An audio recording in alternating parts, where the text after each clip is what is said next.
Mi nombre es Hugo Alfaro, pertenezco a la parroquia San Gabriel. Tengo, no sé, yo creo que ya 12 años de predicación. Y para mí, yo nunca le pedí al Señor que quería predicar. Sinceramente, yo predicaba en las cárceles cuando era un defensor público federal en Washington, y llevaba la palabra de Dios a mis clientes, a los prisioneros. Y ahí es donde comenzó a predicar, pero yo nunca me imaginaba que Dios me iba a llamar a predicar en frente del pueblo. Pero poco a poco Dios me comenzó a llamar. Y para la honra y gloria de Dios, le sirvo al Señor en lo que puedo. Y todo sea para su honra. Ahora vamos a tocar un tema muy bonito porque estamos en el tema de Cuaresma. Y lo que yo quiero que usted entienda de que Cristo tuvo que derramar su sangre gota a gota para salvarlos a nosotros. Es muy interesante, hermanos y hermanas, si usted entiende por qué Cristo tuvo que derramar su sangre. Primero, tiene que entender de que la sangre de Cristo tenía que ser derramada porque desde el Viejo Testamento ya estaba escrito que tenía que derramar su sangre. Él iba a ser el Cordero perfecto. Y creo de que la gente no entiende sinceramente lo que Cristo sufrió, su pasión. Usted ha visto la película de Mel Gibson, ¿verdad? La Pasión de Cristo. Yo creo que eso es lo más cercano a lo que Cristo sufrió en la cruz y hacia la cruz también. Y en el viejo Antiguo Testamento, los judíos tenían una tradición. Si usted ve Levítico, puede comenzar a leer Levítico 5, pero Levítico es un libro de sacrificios, a donde Dios da muchas instrucciones cómo Él quiere que el pueblo rinda sacrificios por los pecados. Y si usted se enfoca en Levítico 5, y se lo doy de tarea, tenía que ser un cordero sin mancha, un cordero perfecto, un cordero que era ofrecido por los sacerdotes. Por los sacerdotes, por los pecados de su pueblo.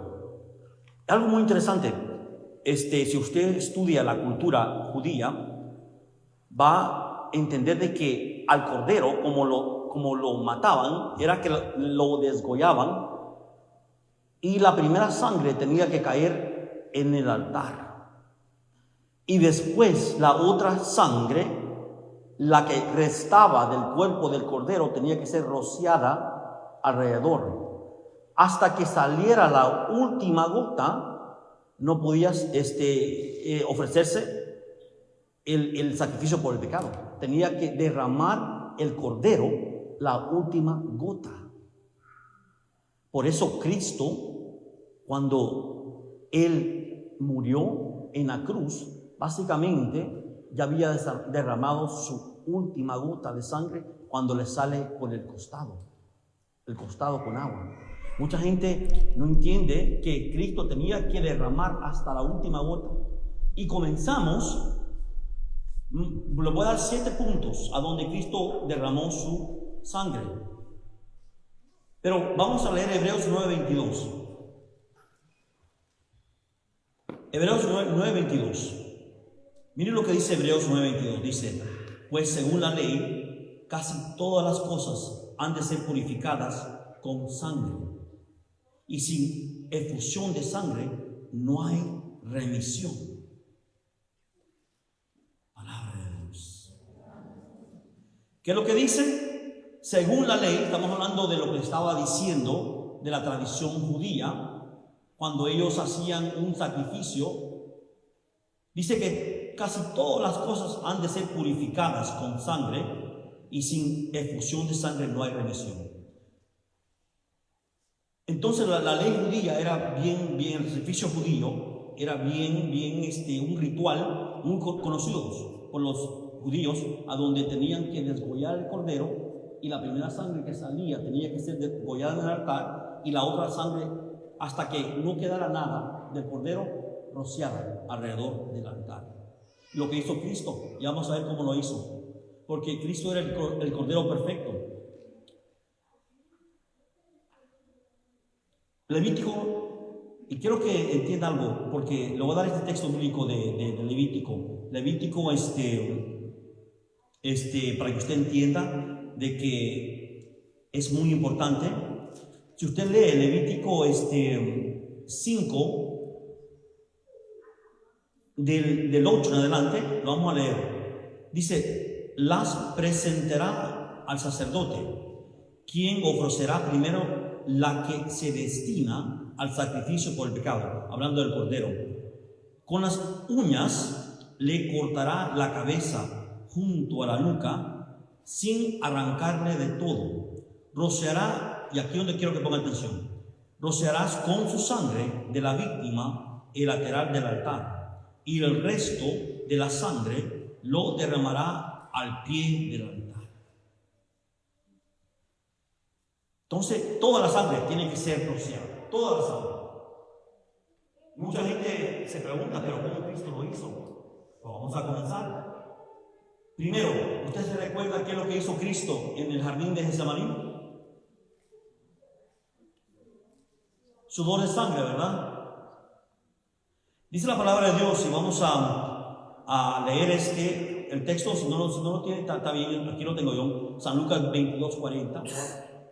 En medio de la angustia, él oraba más intensamente y su sudor era como gotas de sangre que corrían hasta el suelo. Esa es una condición médica que es bien rara. Se llama hemitridosis. Es cuando una persona de miedo, pero es un miedo intenso, un miedo de muerte. San Marcos dice también que cuando Cristo oraba, dice que sentía un miedo de muerte. Es un miedo que usted siente que su vida ya se termina. Durante la Segunda Guerra Mundial, cuando Alemania estaba bombardeando, tirándole bombas a Francia, en las casas alrededor de donde estaba gente viviendo, hicieron un examen de un señor de que vivía en una de esas casas.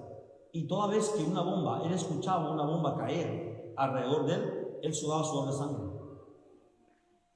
Es uno de los poquitos casos que tenemos. También Santa Teresa de Ávila, cuando ella una vez escribió una carta, cuando ella agarraba la cabeza de las personas que les quitaban la cabeza, que estaban destinados a la muerte, ella pudo ver que uno de sus prisioneros, cuando ella iba a la piel de la cabeza, cuando le iban a quitar la cabeza con una hacha, y ella le agarraba la cabeza al que estaba destinado a la muerte. Y una vez ella lo comentó en una carta de que también vio que sudó sangre. Esto es una condición muy, muy rara, pero tiene que ser un temor de miedo increíble que usted ya está a punto de morir. Entonces, Cristo sudó sangre, comenzó a sudar, a derramar su sangre por usted y por mí. La primera ocasión fue en el jardín de Getsemaní, porque tenía que derramar toda gota de su cuerpo de sangre. Algo muy interesante, antes de seguir al segundo punto, donde derramó su sangre. Usted sabe de que en la Santa Cena, ¿qué es lo que sucedió? Cristo los dejó la Santa Eucaristía, ¿verdad? Dice que Él tomó el pan y dijo, este es mi cuerpo, y lo ofreció. También dice que tomó el vino, y esta es mi sangre, y lo ofreció. De ese es el altar que está hablando el sacrificio en Levítico 5 en adelante. Ahí Cristo básicamente convirtió su primera, ¿verdad? Bueno, digamos, se manifestó como la Santa Eucaristía en la Santa Cena. Es muy interesante porque la gente dice, ¿por qué Cristo en la cruz dice todo está cumplido? Quiero que entienda que la Pascua judía era de 4 copas. La tradición judía es de 4 copas. La primera le llamaba pre-Pascua, para iniciar la Pascua. La segunda, cuando ya formalmente comenzaban la Pascua, la cena. La tercera era en medio, que era a donde Cristo hizo la copa. que la convirtió en su cuerpo y sangre. Y si se da cuenta usted, lea San Lucas, lea el Evangelio, después de que la traducción judía era que después de que él hiciera, compartiera la tercera copa, cantaban himnos y cantos. Y eso lo hizo Cristo con los discípulos. San Lucas dice, pero no terminó la última copa. No la terminó. Tenía que terminar una copa última. ¿Y sabe cuáles eran las palabras que se decía cuando terminaba la cena de la Pascua con la última copa? Todo está cumplido. ¿A dónde dijo esas palabras Cristo? En la cruz. Porque ahí fue donde terminó la Pascua, la última cena. En la cruz, con su sangre. ¿Sabía usted eso? Entonces, primero, sudor de sangre en el huerto de Samaní. Segundo, la flagelación cuando es azotado. San Juan 19:1 dice, Pilato entonces tomó a Jesús y mandó azotarlo. Si usted entiende cuál era la cultura romana cuando azotaban a alguien, no lo hacían para latigarlo. Si la persona era condenado a muerte, los soldados romanos, ¿sabe lo que hacían? Por piedad y misericordia, casi lo mataban azotando, porque según ellos estaban teniendo misericordia del prisionero para que muriera más rápido. Si usted ha visto la película de Mel Gibson, los látigos que usan son bien sinceros y verdaderos. Al final de los látigos tenían como especie de clavos pequeñitos que usaban cuando flagelaban al prisionero. Y póngale que estos soldados romanos estaban borrachos, no eran ateos, no creían en nada. Y cuando azotaron a Cristo, lo azotaron sin misericordia ni piedad. Y sangró mucho cuando lo azotaron.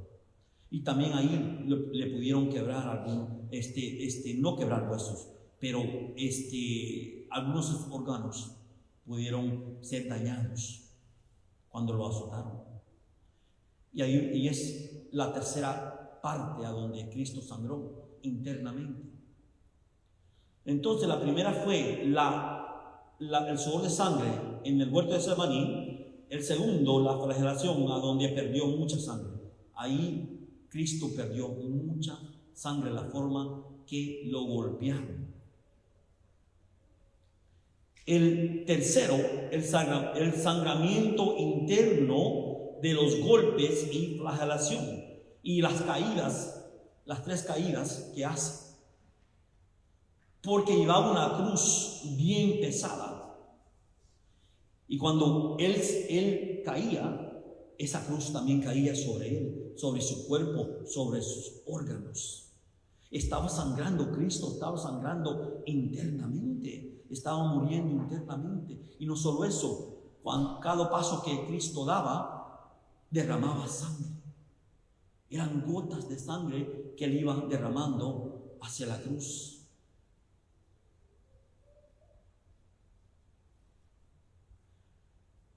Isaías lo dice muy perfecto. ¿Y por qué Cristo estaba internamente sangrando y derramando sangre? Dice, ciertamente, Isaías 53, del 4 a 5, dice, ciertamente Él llevó nuestras enfermedades y cargó con nuestros dolores.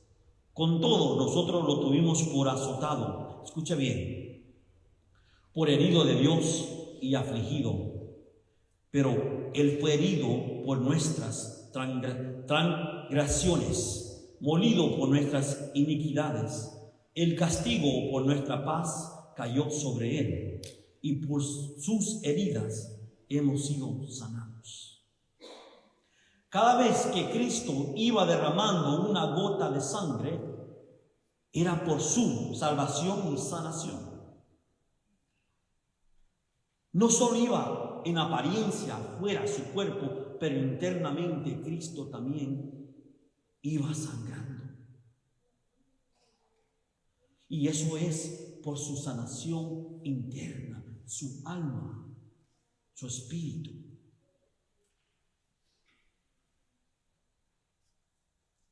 La cuarta vez que Cristo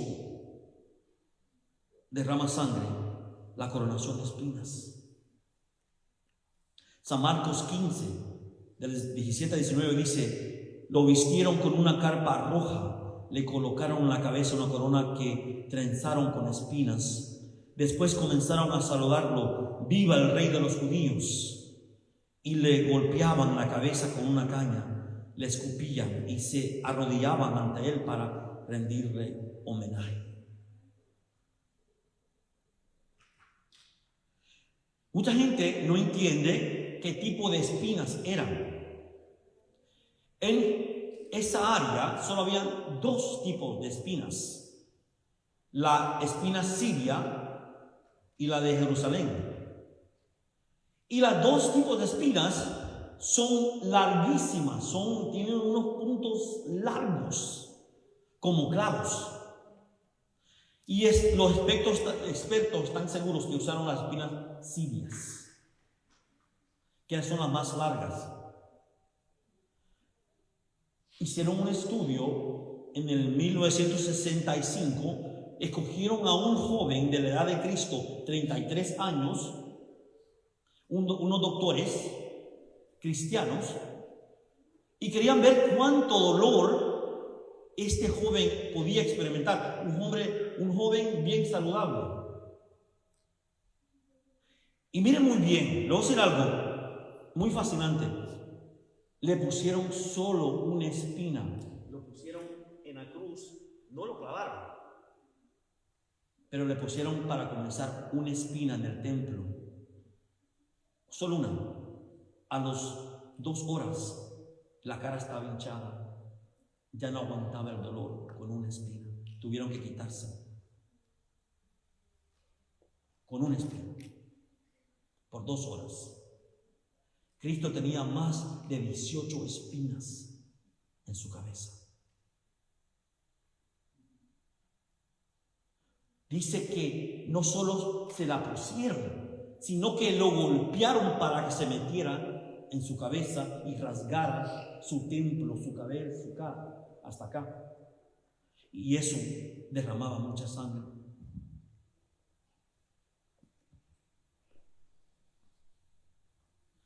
La coronación de espinas. Número 5, donde Cristo derramó sangre, camino hacia Gólgota, cargando su cruz.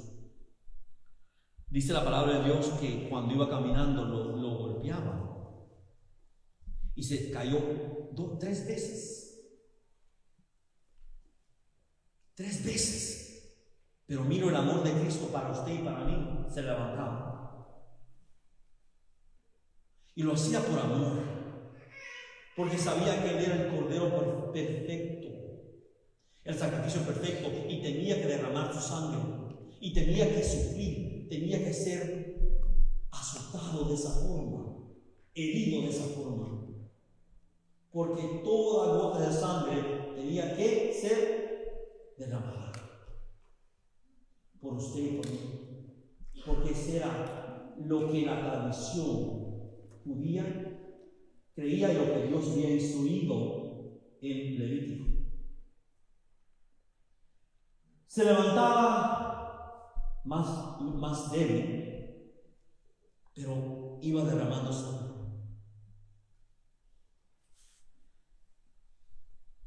Dice San Juan 19:17: tomaron pues a Jesús, y él cargando con su cruz salió hacia el lugar llamado Calvario, que era hebreo y se llama Gólgota.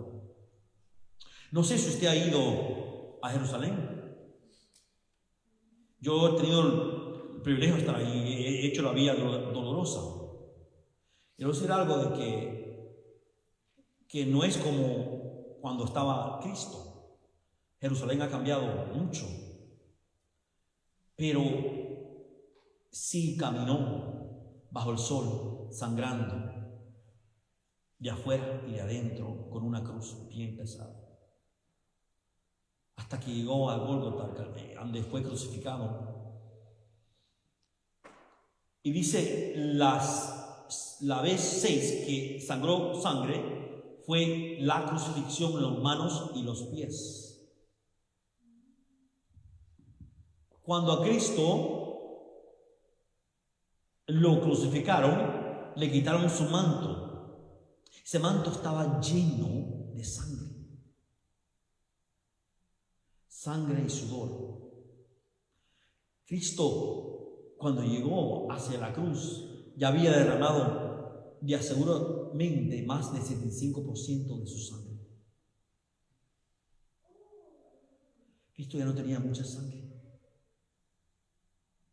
Por eso cuando Cristo muere, Pilato se admira que ya murió, porque normalmente muchos prisioneros duraban hasta días colgados. Pero Cristo no.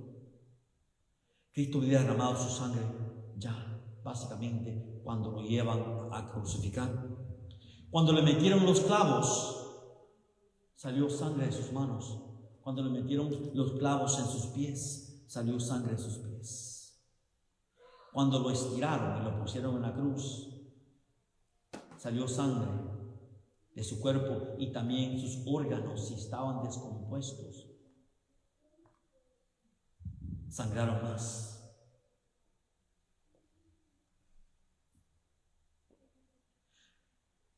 ¿Y cuál fue la última vez que Cristo desangró sangre? El costado. Qué buen pueblo, ¿verdad? Sabe la palabra de Dios. Sí, el agua y sangre del costado. San Juan 19:34.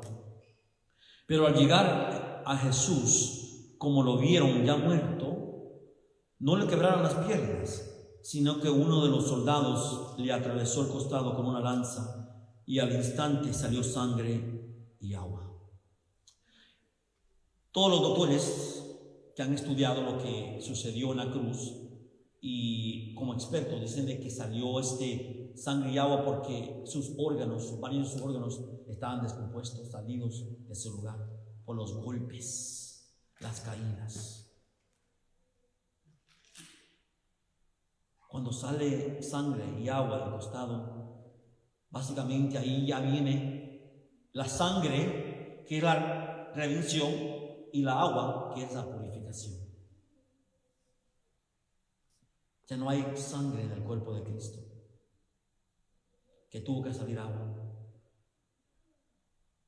Signo de la purificación. Porque Cristo dijo, todo se ha cumplido. Porque dijo, yo soy la última copa, Padre. Aquí termina la Pascua antigua y comienza la nueva. Gota a gota, con su sangre, nos redimió, nos salvó. ¿Sabía usted eso? Que Cristo tenía que derramar completamente toda su sangre.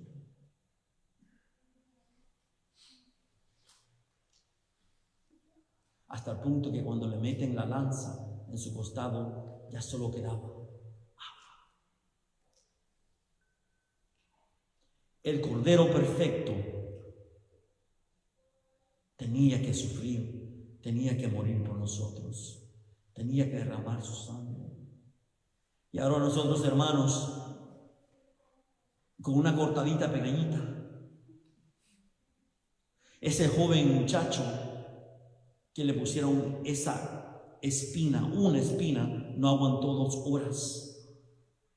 El dolor era tan fuerte. Y Cristo más de 18 espinas en esa corona.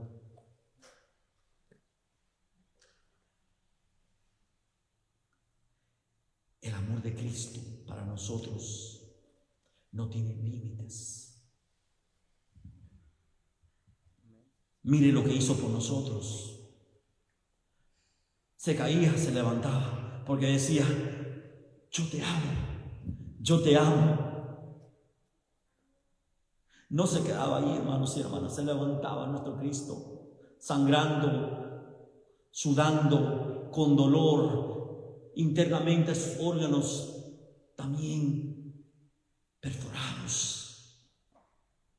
Se levantaba y decía: yo te amo, Carlos, yo te amo, María, por eso me levanto, porque te amo.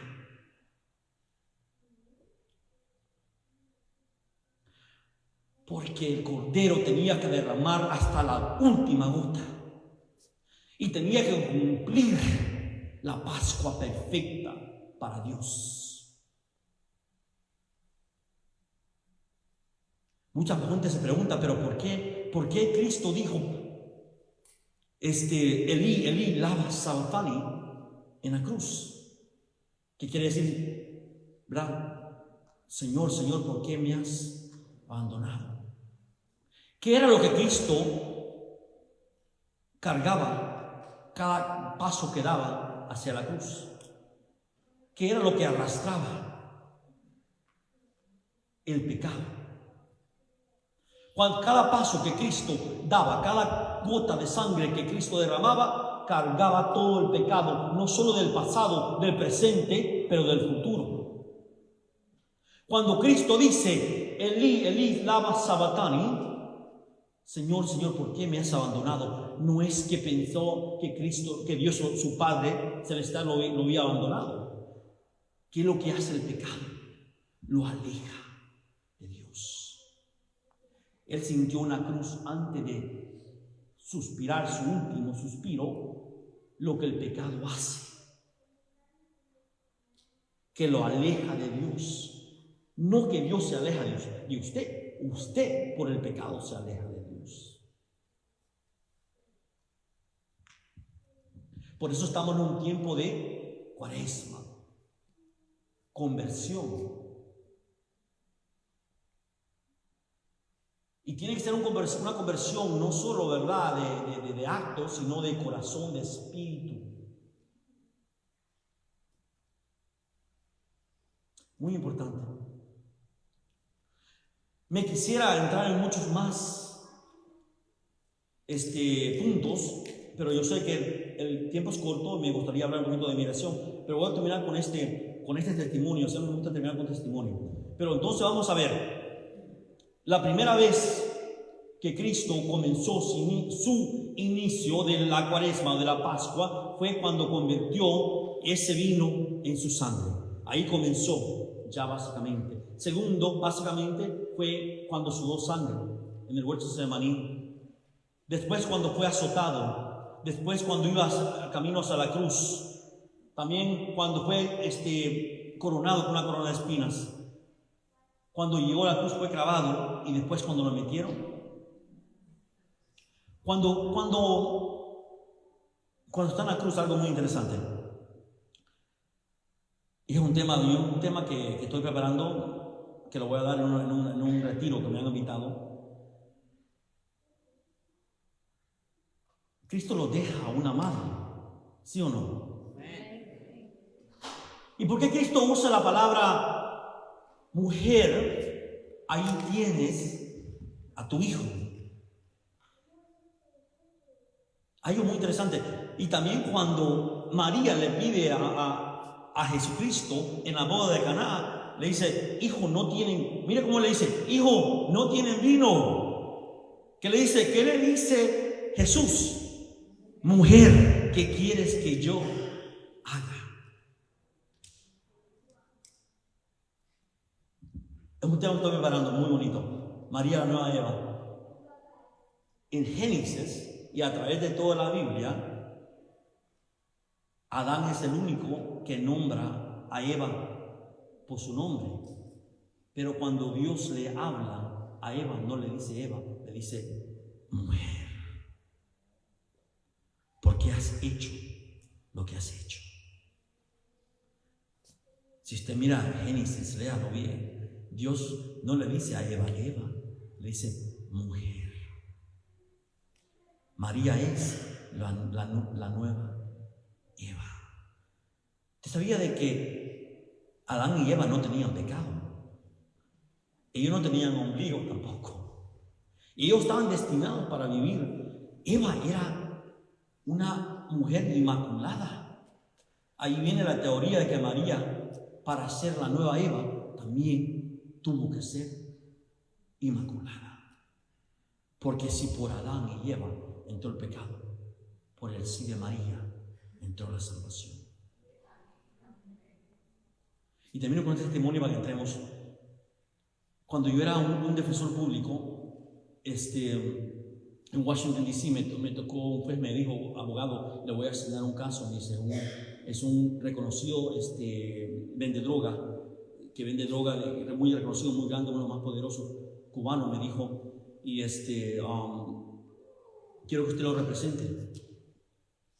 Y me da el reporte de este señor, tenía antecedentes increíble, vendía droga de Miami, New York, era uno de los más poderosos mafiosos del cartel de Miami hasta acá. Y yo tenía la costumbre, cuando iba a la cárcel, siempre oraba antes de entrar.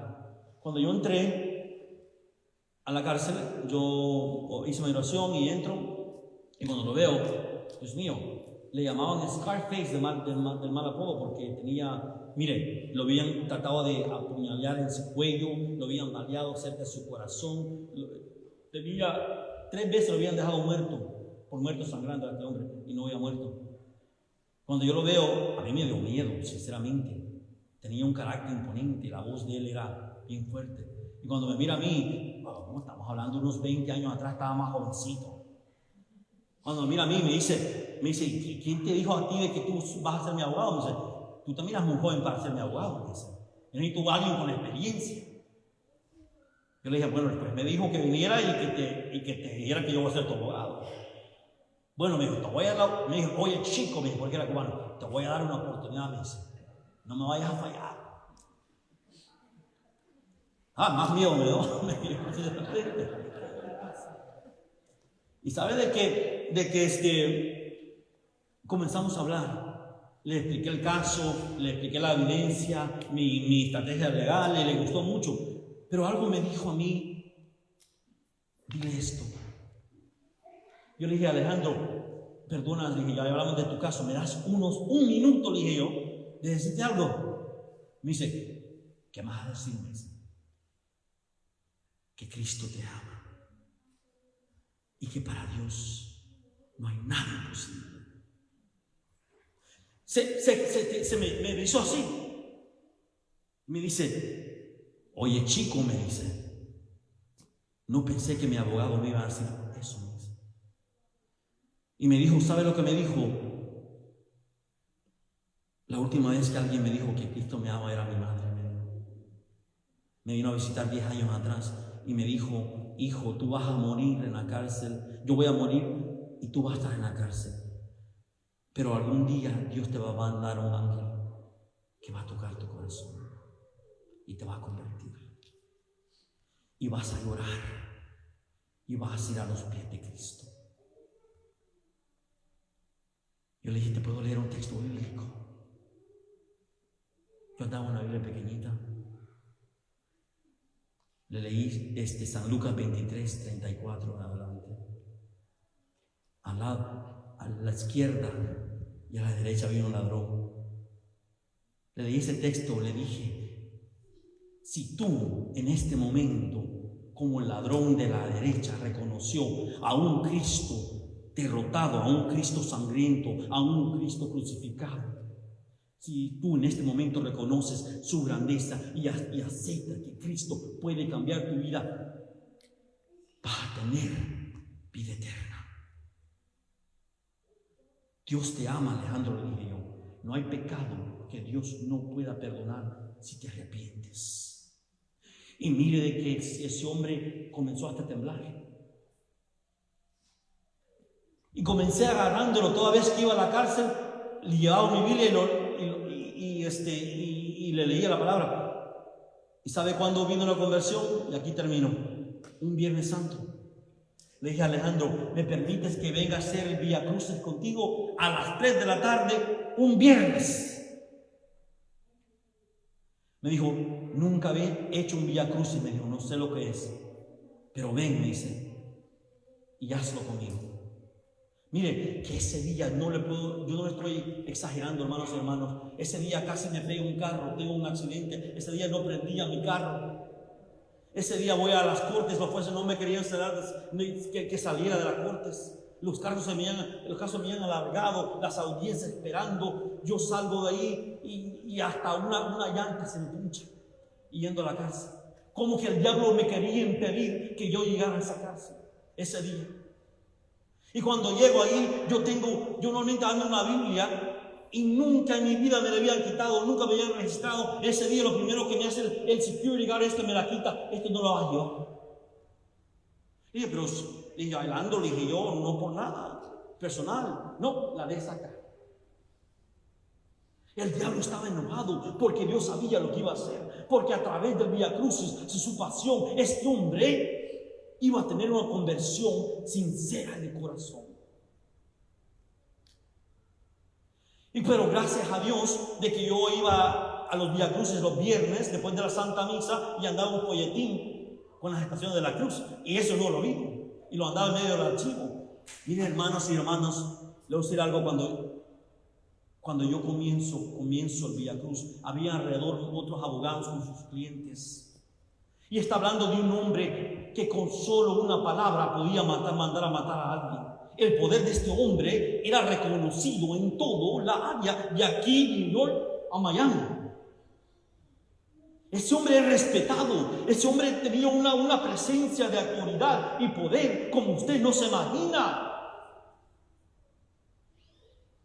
Cuando yo comienzo el Vía Crucis, con la primera estación, ese hombre comenzó a temblar, hermanos y hermanas. Cada estación que yo iba haciendo con él temblaba y comenzaba a llorar. Yo no miraba a un hombre y no le importaba que nadie lo mirara. Y al medio, cuando él mira que Cristo, hacemos la última estación, cuando están crucificando a Cristo, se arrodilla, diciendo: Señor, Señor, perdóname. Cristo, te acepto. Gracias, Padre. Gritaba como un niño llorando este hombre en la cárcel. Yo nunca he visto a un prisionero de esa forma, y no le importara que nadie lo mirara. Ese hombre lloraba como un niño. Terminamos el Vía Cruz y me abrazó y me dijo: sentí el dolor de Cristo en mi corazón, sentí todo el pecado que he cometido y ahora entiendo por qué Cristo nunca ha dejado que yo muera. Me dice: Hugo, me han dejado tirado 3 veces sangrando, me apuñalaron, me balearon y yo no entendía por qué yo no moría. Ahora sí entiendo por qué este Cristo que derramó la sangre, este Cristo que sufrió por mí, me estaba dando oportunidad tras oportunidad para cambiar, para que me convirtiera. Y ese día llegó la conversión de ese prisionero, de esa alma, a través de la pasión de Cristo.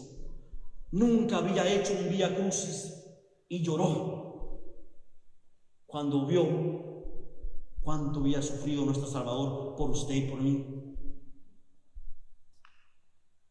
Y sabe algo muy interesante, que ganamos el caso como 3 meses después por fallas del fiscal. 2 años después, la esposa me llama de Miami, porque tenía una esposa, y me dice la secretaria, me dice: abogado, le llama a una señora. Le dije yo: ¿quién es? Dice que es la esposa de tal y tal. Bueno, le dije: déjame hablar con ella. ¿Sabe lo que me dice la señora? Abogado, nunca le pude decir las gracias. Me dice: mi esposo cambió completamente su vida. Allá anda en las calles recogiendo a los niños drogadictos. Y sabe que les lee un texto bíblico que se lo sabe de memoria y les dice que para Dios nada es imposible, que si tuvo misericordia del ladrón de la derecha, que era un pecador, un asesino, puede tener misericordia de ellos. Le dije: ¿qué texto bíblico? Es de un ladrón, me dice, de la derecha. Se me viene en mente que fue el primer